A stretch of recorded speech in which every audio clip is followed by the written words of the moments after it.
He de reconèixer que tinc un bon cos, perquè m'haig d'enganyar, però que consti que quan jo vaig a les platges nudistes és per l'entorn, pel medi ambient.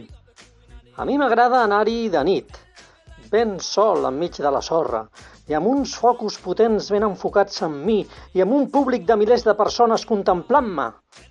Bé, aquest és un dels meus somnis. Ara, us diré una cosa. Jo no em passo 10 hores a la setmana al gimnàs per veure'm al mirall. Així que no em tremola el pols per fer-me fotos per l'Instagram. Exhibicionista jo? Esclar, només faltaria. La guapura és patrimoni de la humanitat.